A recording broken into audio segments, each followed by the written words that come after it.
Hi guys, ഇന്ന് ഞാനൊരു അടിപൊളി ഓൺഗോയിങ് ട്രെൻഡിങ് ആയിക്കൊണ്ടിരിക്കുന്ന ന്യൂ ഡ്രാമയായിട്ടാണ് വന്നിരിക്കുന്നത്. ചൈനീസ് ഡ്രാമകളിൽ ഇപ്പോൾ ട്രെൻഡിങ് ആയിക്കൊണ്ടിരിക്കുന്ന ഒരു ക്യൂട്ട് റൊമാൻറ്റിക് ഡ്രാമയാണല്ലോ ലവ് ബിറ്റ്വീൻ ലൈൻസ്. കഥ തുടങ്ങുന്നത് നായികയുടെ കാഴ്ചപ്പാടിലൂടെയാണ്. ഗെയിമിൽ എനിമീസായ ഇവർ റിയൽ ലൈഫിൽ ഒന്നിക്കുന്നുണ്ടോ എന്ന് നമുക്ക് നോക്കാം കേട്ടോ. അപ്പൊ ഒട്ടും വൈകിപ്പിക്കാതെ നേരെ കഥയിലോട്ട് പോകാം. കഥ തുടങ്ങുന്നത് ഹീറോയിനായ ഹോഷോ അവളുടെ എൻഗേജ്മെന്റ് ചടങ്ങ് നടക്കാൻ പോകുന്ന ഹാളിലേക്ക് വരുന്നത് കാണിച്ചുകൊണ്ടാണ്. അവൾ ഒരു കമ്പനിയിൽ അതിന്റെ സിഇഒയുടെ അസിസ്റ്റന്റായി വർക്ക് ചെയ്യുവാണ്.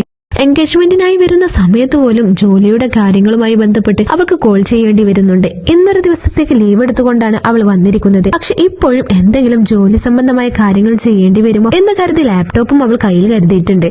ചടങ്ങ് നടക്കാൻ പോകുന്ന ഹാളിനുള്ളിൽ അവൾ കെട്ടാൻ പോകുന്ന പയ്യന്റെ അമ്മയും അവളുടെ പേരൻസും ഒക്കെ എത്തിയിട്ടുണ്ട്. അതിനുള്ളിലേക്ക് കയറി കഴിഞ്ഞപ്പോഴാണ് നേരത്തെ താൻ ബുക്ക് ചെയ്തിരുന്ന ഹാൾ മാറിയിരിക്കുന്നു എന്നും അകത്ത് നേരത്തെ പറഞ്ഞിരുന്നതിനേക്കാൾ കൂടുതൽ ടേബിളുകൾ ഉണ്ടെന്നൊക്കെ അവൾ അറിയുന്നത്. അവൾ അമ്മയുടെ അടുത്തെത്തി അതിനെപ്പറ്റി ചോദിക്കുവാണ്. അവളുടെ വരന്റെ സൈഡിൽ നിന്ന് കുറെ ബന്ധുക്കൾ അധികം വന്നിട്ടുണ്ട്. അതുകൊണ്ടാണ് ഇങ്ങനെ എക്സ്ട്രാ ടേബിൾ ആഡ് ചെയ്യേണ്ടി വന്നത്. അതുപോലെ തന്നെ ഹാളും കുറച്ചുകൂടി അപ്ഗ്രേഡ് ചെയ്യേണ്ടി വന്നു. അതിന്റെയൊക്കെ കോസ്റ്റ് അവളുടെ അച്ഛൻ കവർ ചെയ്തിട്ടുണ്ട്. അവരുടെ മുന്നിൽ നമ്മൾ ഒട്ടും മോശക്കാരാവാൻ പാടില്ലല്ലോ. അതുകൊണ്ട് നീ ഇതിനെ പറ്റിയൊന്ന് ഓർത്ത് വിഷമിക്കേണ്ട എന്ന് പറഞ്ഞ് അമ്മ അവളെ സമാധാനിപ്പിക്കുവാണ്. ഈ എൻഗേജ്മെന്റ് നടക്കാൻ പോകുന്ന സ്ഥലത്തേക്ക് ലാപ്ടോപ്പും ബുക്കും എടുത്തുകൊണ്ട് വന്നതിന് അമ്മ ഇവളെ വഴക്കും പറയുന്നുണ്ട് കേട്ടോ. അവളുടെ ചെറുക്കന്റെ വീട്ടുകാർ അവർക്ക് വെഡിങ് ഗിഫ്റ്റ് ആയിട്ട് കൊടുക്കുന്ന പണത്തേക്കാൾ കൂടുതൽ നൽകുന്നതിന് വേണ്ടിയിട്ടുള്ള പണവും അമ്മ ബാഗിൽ കരുതിയിട്ടുണ്ട്. ചടങ്ങ് നടക്കാൻ കുറച്ച് സമയം കൂടി ബാക്കിയുള്ളതിനാൽ ഹുഷു അവിടെ ഇരുന്ന് അവളുടെ ലാപ്ടോപ്പ് അവിടെയുള്ള കമ്പ്യൂട്ടറുമായി കണക്ട് ചെയ്ത് അവിടെ മ്യൂസിക് ഒക്കെ പ്ലേ ചെയ്യുവാണ്. കൂട്ടത്തിൽ അവളുടെ വാട്സപ്പും അതിൽ ഓണാണ്. ഇന്നെന്താണ് ജോലിക്ക് വരാതിരുന്നത് എന്നൊക്കെ ബോസ് ഇപ്പോഴും അന്വേഷിക്കുന്നുണ്ട്. അവൾ ലീവാണെന്നുള്ള കാര്യം അദ്ദേഹം ഇതുവരെ അറിഞ്ഞിട്ടില്ല. ഞാൻ ലീവ് എടുത്തിട്ടുണ്ടെന്ന് അവൾ റിപ്ലൈ നൽകുവാണ്. ഈ സമയത്താണ് അവളുടെ അച്ഛൻ അടുത്തേക്ക് വന്നിട്ട് അവളുടെ വരനായിട്ടുള്ള ഷിറാം ഇതുവരെ എത്തിയിട്ടില്ല എന്നുള്ള വിവരം അറിയിക്കുന്നത്. അങ്ങനെ അവൾ അവനെ വിളിക്കുവാണ്. പക്ഷെ അവൻ കോൾ അറ്റൻഡ് ചെയ്യുന്നില്ല. ഷിറാന്റെ അമ്മയും അവനെ ട്രൈ ചെയ്യുന്നുണ്ട്.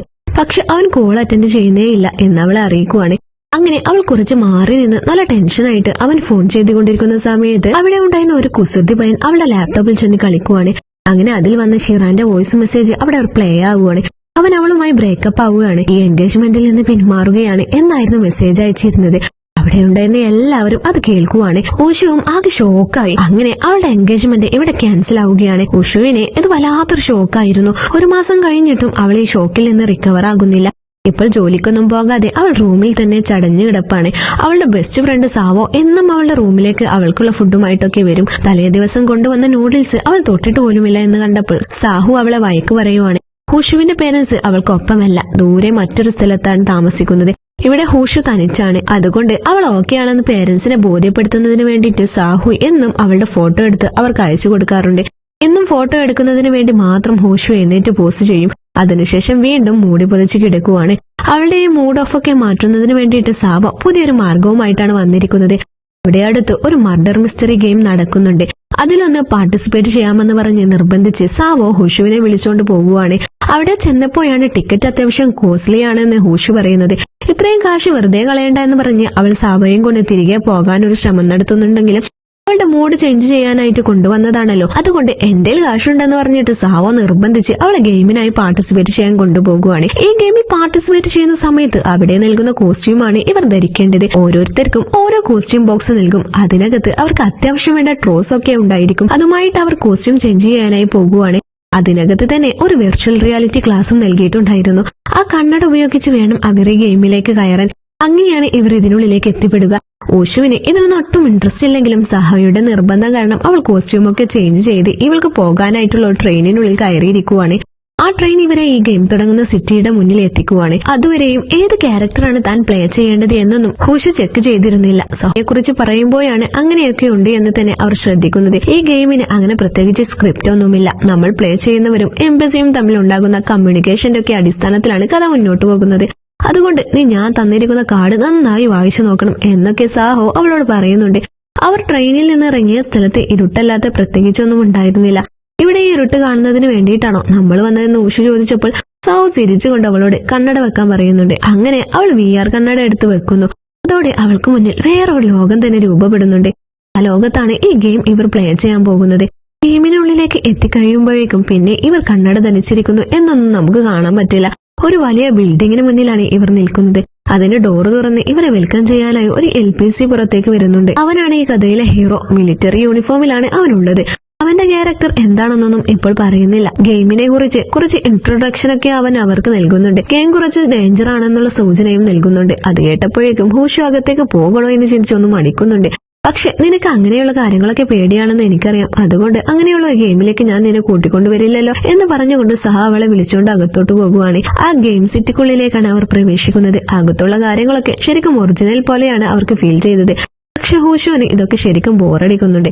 വെറുതെ എന്തെങ്കിലും കഴിച്ചുകൊണ്ട് അവിടെ ഇരുന്നാൽ മതിയായിരുന്നു, അങ്ങോട്ടേക്ക് വരേണ്ടിയില്ലായിരുന്നു എന്നൊക്കെ അവൾക്ക് തോന്നി പോകുവാണ്. എന്നാലും ആ ബിൽഡിങ്ങിന്റെ ഒക്കെ ഒറിജിനാലിറ്റിയെ കുറിച്ച് അവൾ പുകഴ്ത്തി പറയുന്നു. കാരണം അവൾ ഇതിനു മുമ്പും ഇതുപോലെയുള്ള ഗെയിമൊക്കെ കളിച്ചിട്ടുണ്ടായിരുന്നു. പക്ഷെ ഇത്ര ഒറിജിനാലിറ്റി അവൾക്കൊന്നിലും ഫീൽ ചെയ്തിട്ടില്ല.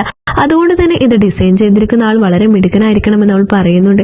ആദ്യം അവിടെയുള്ള ഒരു ഹോട്ടലിലേക്കാണ് ഇവർ ചെല്ലുന്നത്. അവിടെ ആ പ്ലേയേഴ്സിനെല്ലാം ഓരോ റൂമും നൽകുന്നുണ്ട്. റൂമിന്റെ കീ കയ്യിൽ കിട്ടിയപ്പോൾ എത്ര മണിക്കൂർ ഈ ഗെയിം ഉണ്ടാകുമെന്ന് ഹുഷു സഹായോട് അന്വേഷിക്കുന്നു. 4 മണിക്കൂറോളം ഉണ്ട്, നമ്മൾ കൊടുത്ത കാശ് മുതലാക്കണമെങ്കിൽ ഓരോ മിനിറ്റും പായാക്കാതെ ഉപയോഗിക്കണം എന്നൊക്കെ സാവു പറഞ്ഞപ്പോൾ എങ്കിൽ പിന്നെ ഞാൻ കുറച്ചു സമയം ആദ്യം ഉറങ്ങട്ടെ എന്ന് പറഞ്ഞ് ഉഷ അവൾക്ക് കിട്ടിയ ആ റൂമിലേക്ക് പോകുവാണ്.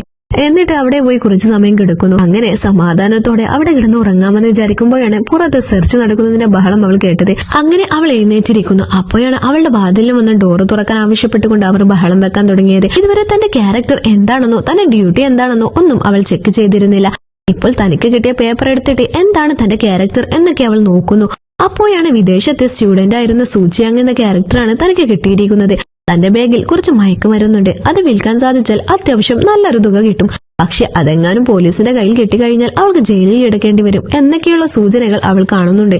അതോടെ വാതിൽ തുറക്കാതിരിക്കാൻ അവൾ വേഗം ചെയറൊക്കെ എടുത്ത് അതിനു മുന്നിൽ നിരത്തുവാണ്. ഗെയിമിനുള്ളിലാണെങ്കിലും കുറച്ചു സമയം സമാധാനത്തിൽ ഇരിക്കാമെന്ന് കരുതിയതാണ്. എന്നിട്ട് ഇവിടെയും താൻ വളരെ അൺലക്കിയാണല്ലോ എന്ന് പറഞ്ഞുകൊണ്ട് അവൾ ആ റൂമിന് പുറകിൽ ഉണ്ടായിരുന്ന വാതിലൂടെ രക്ഷപ്പെടാൻ ശ്രമിക്കുന്നു. അവിടെ ഒരു സ്റ്റെയർ ഉണ്ടായിരുന്നു. അതുവഴി എന്തായാലും അവൾ താഴെ ഇറങ്ങുന്നു. പക്ഷെ റോഡിൽ ഇറങ്ങി കഴിയുമ്പോൾ അവിടെയും ഓഫീസേഴ്സ് സെർച്ച് നടത്തുന്നുണ്ട്. അത് കണ്ട് അവൾക്ക് അവിടെ നിന്നും എസ്കേപ്പ് ആവേണ്ടി വരുന്നുണ്ട്. ഓഫീസേഴ്സിന്റെ കയ്യിൽ പെടാതിരിക്കാനായി അവൾ മുന്നിൽ കണ്ട ഒരു കഫേയിലേക്ക് കയറുന്നു. അവിടെ ഒഴിഞ്ഞുകിടപ്പുണ്ടായിരുന്ന ഒരു സീറ്റിൽ അവൾക്ക് ഇരിക്കേണ്ടി വരുന്നുണ്ട്.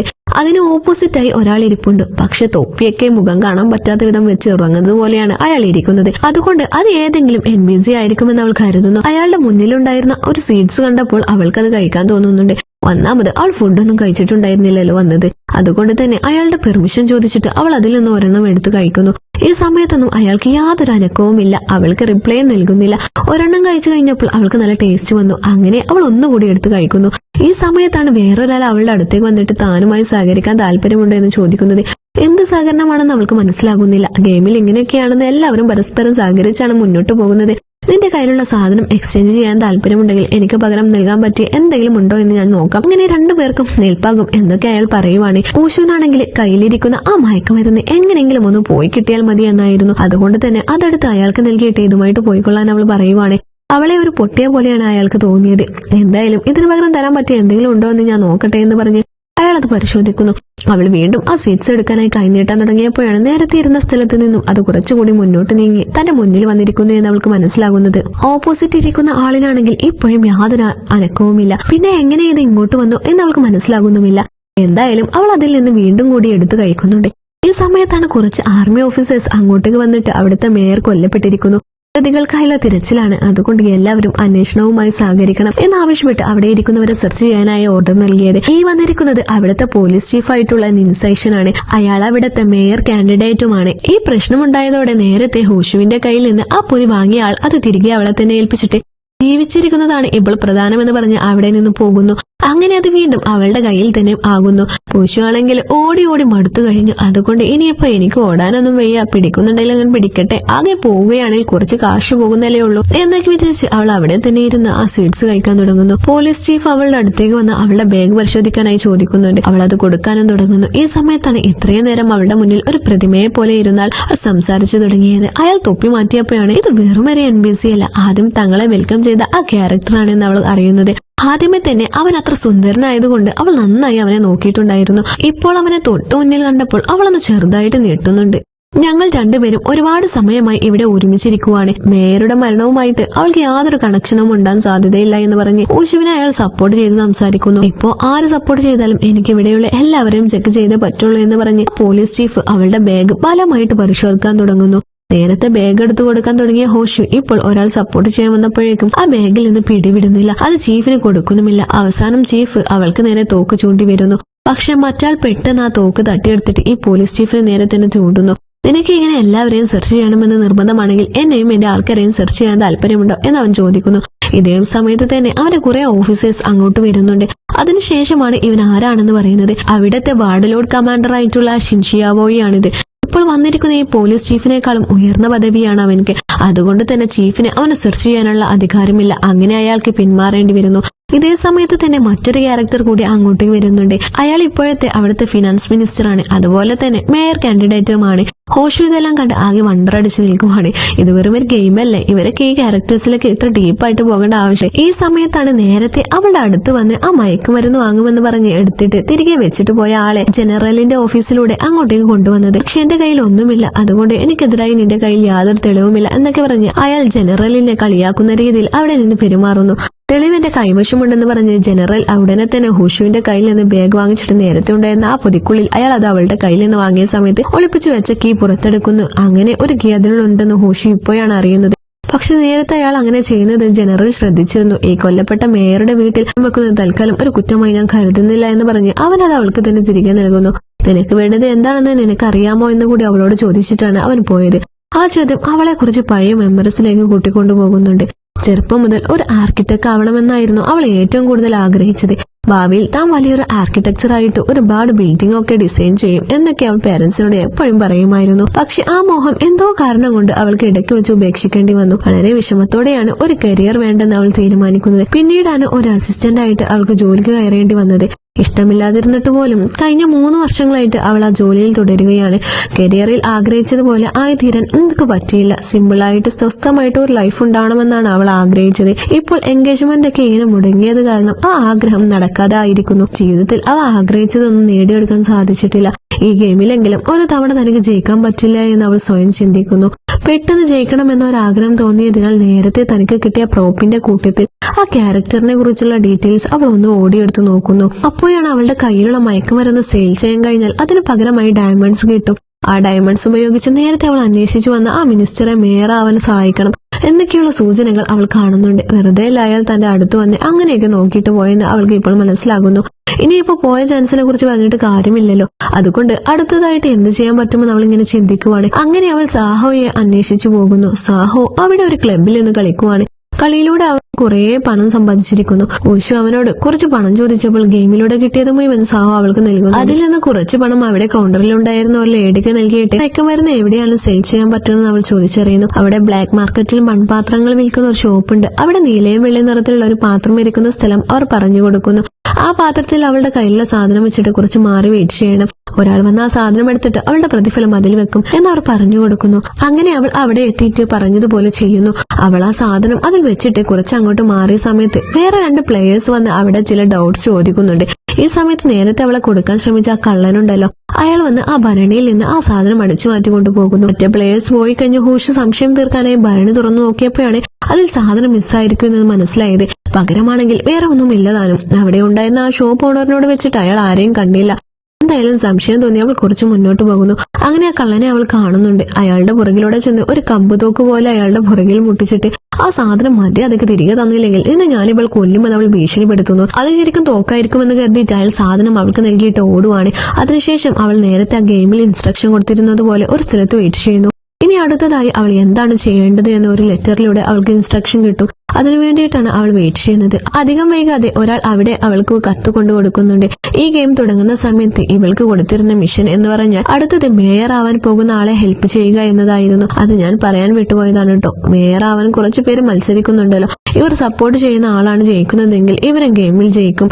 അങ്ങനെയാണ് അതിന്റെ റോൾ. ഇപ്പോൾ കിട്ടിയിരിക്കുന്ന ആ കത്തിൽ അവളോട് പറഞ്ഞിരിക്കുന്നത് അതിനുള്ള കെമിക്കൽ ഫോർമുല അടുത്തതായി അവളെ കോണ്ടാക്ട് ചെയ്യാൻ പോകുന്ന ആളിന് നൽകണം. അത് നേരത്തെ അവൾ കണ്ട ആ മിനിസ്റ്റർ മേയറുടെ ഇലക്ഷനിൽ ജയിക്കാൻ സഹായിക്കും എന്നായിരുന്നു. അടുത്ത മിഷൻ എന്താണെന്ന് അറിഞ്ഞതോടെ അവൾ തിരികെ റൂമിലേക്ക് പോകുന്നു. അവൾ ചെല്ലുന്ന സമയത്ത് അവിടെ വേറൊരു കത്ത് കിടപ്പുണ്ടായിരുന്നു. അതിൽ പറഞ്ഞത് അവളുടെ മിഷൻ ഇപ്പോൾ പുറത്തറിഞ്ഞിരിക്കുന്നു. അതുകൊണ്ട് എത്രയും പെട്ടെന്ന് നീല സ്കാർഫ് ധരിച്ചിരിക്കുന്ന ആളെ അവിടെയുള്ള ഒരു സ്ട്രീറ്റിൽ പോയി മീറ്റ് ചെയ്യണം. അയാളുടെ കയ്യിൽ ആ ഫോർമുല നൽകണമെന്നായിരുന്നു.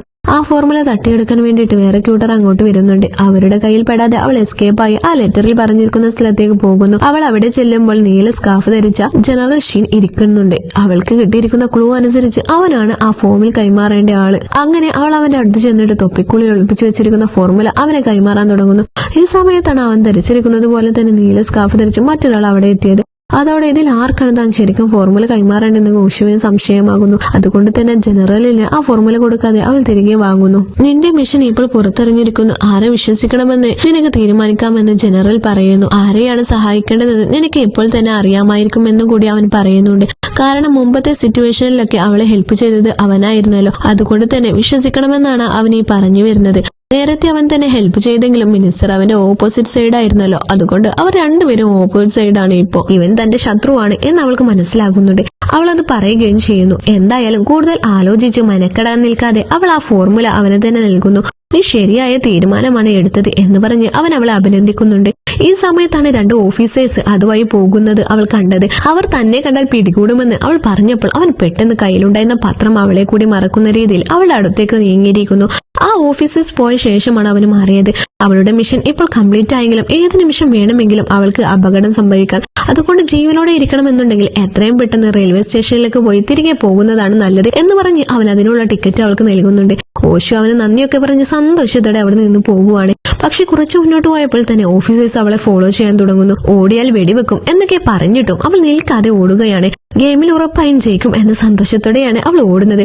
പക്ഷെ കുറച്ച് മുന്നോട്ട് ഓടിയപ്പോൾ തന്നെ അവൾക്ക് വെടികൊള്ളുന്നു. ഗെയിമിൽ താൻ മരിച്ചിരിക്കുന്നു എന്നവൾ തിരിച്ചറിയുന്നത് മുന്നിലെ കാഴ്ചകൾ മങ്ങി ഇരുട്ടായപ്പോഴാണ്. അങ്ങനെ ക്യാരക്ടർ മരിച്ചു കഴിയുമ്പോൾ ആ VR കണ്ണട താനെ ഓഫാകും. ഗെയിമിൽ നിന്ന് പുറത്തിറങ്ങി കഴിഞ്ഞപ്പോൾ അവിടെ ഉണ്ടായിരുന്ന ആളോട് ചോദിച്ചപ്പോഴാണ് ഹോഷു ഇതൊക്കെ മനസ്സിലാക്കിയത്. ചുറ്റും നോക്കിയിട്ട് വേറെ ആരും ഗെയിമിൽ നിന്ന് ഇതുവരെ പുറത്തു വന്നിട്ടില്ല. അവൾ മാത്രമാണ് പുറത്തു വന്നിരിക്കുന്നത്. ആദ്യമായി കൊല്ലപ്പെട്ടത് താനാണെന്ന് അറിഞ്ഞപ്പോൾ അവൾ വല്ലാത്തൊരു ചമ്മല് ഫീൽ ചെയ്യുന്നുണ്ട്. ആരാണ് തന്നെ കൊന്നതെന്ന് അവൾ അയാളോട് ചോദിക്കുന്നുണ്ടെങ്കിലും അതൊന്നും പറഞ്ഞു തരാൻ പറ്റില്ല. അതൊക്കെ ഗെയിമിന്റെ സീക്രട്ട് ആണെന്ന് അയാൾ പറയുവാണ്. ഞാൻ ഓൾറെഡി എന്തായാലും ഗെയിമിൽ തോറ്റില്ലേ, അപ്പോൾ പിന്നെ പറഞ്ഞാൽ എന്താണ് കുഴപ്പം എന്നവൾ ചോദിക്കുന്നുണ്ട്. ഇനി അവൾക്ക് അടുത്ത തവണ ഈ ഗെയിം കളിക്കണമെന്നുണ്ടെങ്കിൽ ഈ ക്ലൂസ് ചിലപ്പോൾ ഹെൽപ്പ് ചെയ്യില്ലല്ലോ. ഓരോ തവണയും സ്റ്റോറി ലൈനിൽ മാറ്റം വരുത്താറുണ്ട്. എന്നാലല്ലേ വീണ്ടും വീണ്ടും കളിക്കുന്നവർക്ക് എന്തെങ്കിലും പുതുമ ഫീൽ ചെയ്യുകയുള്ളൂ. അതുകൊണ്ട് അതൊന്നും പുറത്തു പറയാൻ പറ്റില്ല എന്ന് അയാൾ പറയുന്നു. ഇടയ്ക്കിടയ്ക്ക് ഇങ്ങനെ വന്ന് ഈ ഗെയിം കളിക്കാൻ വേണ്ടി വരുന്നവരൊക്കെ അത്ര റിച്ച് ആണോ എന്ന് അവൾ സംശയിക്കുന്നുണ്ട്. അവൾക്ക് ഇതിനെക്കുറിച്ച് അറിയണമെന്ന് ഇത്ര ആകാംക്ഷ ഉണ്ടെങ്കിൽ അവിടെ വെയിറ്റ് ചെയ്താൽ മതി. ഈ ഗെയിം കഴിയുമ്പോൾ എല്ലാവരും പുറത്തു വരും. ആ സമയത്ത് ആരാണ് ജയിച്ചത് എന്നൊക്കെ അറിയാൻ പറ്റും എന്ന് അയാൾ പറയുന്നു. അങ്ങനെ അവൾ അവിടെ തന്നെ വെയിറ്റ് ചെയ്യുന്നു. അങ്ങനെ ആദ്യമേ തന്നെ തോറ്റത് അവളെ വല്ലാത്തൊരു അസ്വസ്ഥതയിലാക്കിയിട്ടുണ്ടായിരുന്നു. പക്ഷെ അവൾക്ക് കൂടുതൽ സമയം അവിടെ വെയിറ്റ് ചെയ്യാൻ പറ്റുന്നില്ല. അവളുടെ അപ്പാർട്ട്മെന്റിൽ നിന്ന് വെള്ളം ലീക്കായി അടുത്ത അപ്പാർട്ട്മെന്റിലേക്ക് കയറുന്നുണ്ട് എന്ന് മെസ്സേജ് വരുന്നതിനാൽ അവൾക്ക് പോകേണ്ടി വരുന്നു. സാഹോക്ക് മെസ്സേജ് ഇട്ടിട്ട് അവൾ എപ്പോൾ തന്നെ പോകുവാണ്. ഇനി ഹീറോയെ കുറിച്ച് ഒന്നും കൂടി കാണുകയാണ് കേട്ടോ. നമ്മൾ ആദ്യം അവനെ ഗെയിമിലാണല്ലോ പരിചയപ്പെട്ടത്. അതല്ലാതെ അവന്റെ റിയൽ ലൈഫിനെ കുറിച്ചാണ് ഇപ്പോൾ കാണിക്കുന്നത്. പക്ഷെ അവന്റെ ഡീറ്റെയിൽസ് ഒന്നും ഇപ്പോൾ വിശദമാക്കുന്നില്ല. മൊത്തത്തിലുള്ള ഇതൊക്കെ കണ്ടിട്ട് അവൻ ഏതോ റിച്ച് CEO ആണെന്നൊക്കെയാണ് തോന്നുന്നത്. അടുത്ത ദിവസം ഹുഷു സഹായുടെ കഫേയിലേക്ക് പോകുന്നു. ആ സമയത്താണ് ഗെയിമിൽ ആരാണ് ജയിച്ചതെന്ന് അവൾ ചോദിക്കുന്നത്. ജനറൽ ഷിന്നാണ് ജയിച്ചതെന്ന് അറിഞ്ഞപ്പോൾ അവൾ ശരിക്കും ഷോക്കാകുന്നു. കാരണം അവനൊരു NPC ആണ് എന്നാണല്ലോ അവൾ വിചാരിച്ചിരിക്കുന്നത്. അങ്ങനെയുള്ളവർ എന്തായാലും ജയിക്കില്ലല്ലോ. അവൻ വെറും ഒരു NPC അല്ല.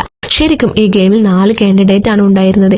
അതിലൊന്ന് അവനായിരുന്നു. അവന്റെ സ്റ്റോറി ലൈൻ കുറച്ച് ഡീപ്പാണ്. അതിനെക്കുറിച്ച് ആർക്കും അത്ര ഡീറ്റെയിൽ ആയിട്ട് അറിയില്ല എന്നൊക്കെ സഹ പറഞ്ഞ് അവൾ അറിയുന്നു. അതോടെ ജനറൽ ഷിൻ തന്നെ ചീറ്റ് ചെയ്യുകയായിരുന്നെന്ന് അവൾക്ക് മനസ്സിലാകുന്നു. ചേരുന്ന സ്ഥലത്ത് അവൻ വെയിറ്റ് ചെയ്യുന്നത്. അവളുടെ കയ്യിൽ നിന്ന് നൈസായിട്ട് ആ ഫോർമുല അവൻ തട്ടിയെടുക്കുകയും ചെയ്തു. ശരിക്കും അവളത് നൽകേണ്ടിയിരുന്നത് രണ്ടാമത് 2 വട്ടം വെടിവെക്കാറുണ്ട്. അങ്ങനെയാണ് അവർ മരിച്ചെന്ന് ഉറപ്പാക്കുന്നത് എന്നൊക്കെ എഴുതിയിരിക്കുന്നത് കാണുന്നത്. അതോടെ തന്നെ വെടിവെച്ചത് അവൻ തന്നെയാണ് എന്ന് അവൾക്ക് മനസ്സിലാകുന്നു. അതും കൂടി ആയപ്പോൾ അവൾക്ക് ആകെ രക്തം തിളക്കുന്ന ദേഷ്യം വരുന്നുണ്ട്. ഇതങ്ങനെ വീട്ടിൽ പറ്റില്ലല്ലോ. അവൾ അപ്പോൾ തന്നെ ആ ഗെയിം വീണ്ടും കളിക്കാനായി ഇറങ്ങി പുറപ്പെടുന്നു. അവൾ എങ്ങോട്ടാണ് പോകുന്നതെന്ന് മനസ്സിലാവാതെ സാഹു അതിനെപ്പറ്റി ചോദിച്ചപ്പോൾ റിയൽ ലൈഫിൽ എനിക്ക് എല്ലാവരെയും തോൽപ്പിക്കാൻ പറ്റില്ല, പക്ഷെ ഗെയിമിലെങ്കിലും എനിക്ക് ജയിച്ചേ പറ്റത്തുള്ളൂ. എന്നെ തോൽപ്പിക്കുന്നവര് അതിന്റെ വില എന്താണെന്ന് അറിഞ്ഞേ പറ്റൂ. അവരെ ഞാൻ ഒരു പാഠം പഠിപ്പിച്ചു കൊടുക്കും എന്നൊക്കെ പറഞ്ഞ് വെല്ലുവിളിച്ചുകൊണ്ട് അവൾ വീണ്ടും ആ ഗെയിം കളിക്കാനായിട്ട് പോകുവാണ്. ഇത്തവണ അവൾക്ക് മറ്റൊരു ക്യാരക്ടറാണ് കിട്ടിയിരിക്കുന്നത്. കാരണം അവളുടെ കോസ്റ്റ്യൂം വേറെയാണ്. മുമ്പത്തെ പോലെ അവർ ആ സിറ്റിക്ക് മുന്നിലെത്തിയപ്പോൾ ജനറൽ ഷിൻ തന്നെ അവരെ വെൽക്കം ചെയ്യുന്നു. അവനെ കണ്ടപ്പോൾ ഇന്ന് നിനക്ക് ഞാൻ പണി തന്നിട്ടേ ഉള്ളൂ എന്ന മട്ടിൽ അവൾ പുഞ്ചിരിച്ചുകൊണ്ട് നിൽക്കുന്നിടത്ത് ഈ എപ്പിസോഡ് അവസാനിക്കുന്നു. ഈ എപ്പിസോഡ് ഇഷ്ടമായെങ്കിൽ ഉറപ്പായിട്ടും കമന്റ് ഇടണേ. അതേപോലെ തന്നെ ഇതുപോലെയുള്ള വീഡിയോസ് കാണാൻ ഇഷ്ടമുള്ള കൂട്ടുകാർ നമ്മുടെ ചാനൽ സബ്സ്ക്രൈബ് ചെയ്ത് വെക്കാനും മറക്കരുത്. അപ്പൊ അടുത്ത വീഡിയോയിൽ കാണാം. ബൈ.